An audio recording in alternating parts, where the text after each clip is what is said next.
Cette capsule équipement vous est présentée par Auberson.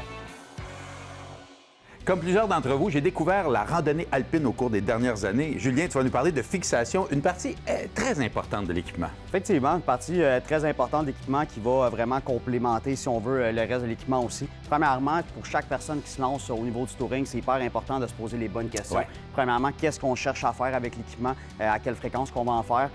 Mais malheureusement aussi, on doit toujours se poser une question au niveau du budget. C'est qu'est-ce qui va faire les principales différences d'un équipement à l'autre. Premièrement, on va parler d'une fixation qu'on appelle la F10 ou la F12 chez Marker. Gros avantage de cette fixation-là, c'est pour quelqu'un qui n'a pas le goût de changer son équipement au complet. Ouais. Donc, on peut l'utiliser avec une botte traditionnelle de ski, avec un ski souvent que nous avons déjà à la maison. C'est une fixation qui est débrayable, très facile d'utilisation. Je vous conseille quand même d'avoir une botte avec un mode marche qu'on peut retrouver dans le fond facilement sur le marché, qui va nous aider quand même à monter aussi plus facilement. Plus agréable, effectivement. Tout à fait. Donc, première fixation, donc excellent rapport qualité-prix pour quelqu'un qui va en faire 3 à 5 fois par année avec leurs amis, mais qui ne veut pas changer son équipement au complet. Ici, on a une un peu plus traditionnelle. Exactement. Dans le fond, on parle de la Marker, la Kingpin 13. Vraiment, le gros avantage de cette fixation, c'est qu'on va retrouver un excellent compromis entre poids et performance.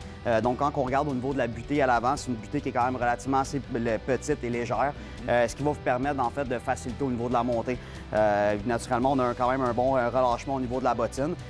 Petit désavantage, par contre, c'est qu'on n'a aucun ajustement de din qui est à l'avant. Okay. Donc, par exemple, pour le skieur qui est quand même très agressif, qui cherche à avoir une bonne performance sur piste, il n'y a aucun ajustement qu'on peut faire au niveau de la butée. Mais ça prend une botte qui est... Une botte avec les pins, naturellement, ça, c'est hyper important, sinon on ne peut pas l'utiliser. Par contre, on va aller chercher une talonnière, en fait, de fixation de ski. Donc, qui est capable de mettre quand même une bonne pression au niveau de la bottine pour aller chercher quand même une certaine performance en descente. Parle-moi de celle-ci.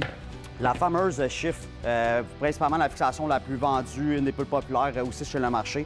Chez Auberson, en fait, la majorité de notre clientèle recherche un équipement qui va être aussi bonne en montée qu'en descente. Donc souvent, c'est une deuxième, voire troisième paire de skis, quand même on peut utiliser une journée complète en station.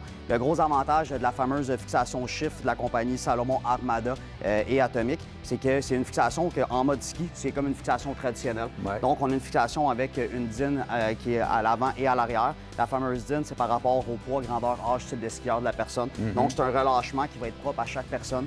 Donc, en mode ski, on va aller chercher quand même une très bonne performance. Quand on passe justement en fameux mode touring, on va aller chercher une fixation avec les fameuses pins. Ah, ouais. Donc, naturellement, ça prend quand même une botte de touring avec les pins que justement, on vient fermer et la mettre en mode ski pour le reste de la journée en descente.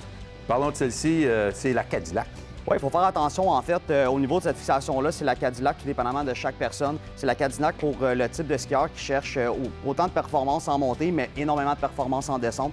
Donc, le gros avantage, c'est qu'on va retrouver une butée qui est relativement légère en montée avec un petit peu plus de relâchement.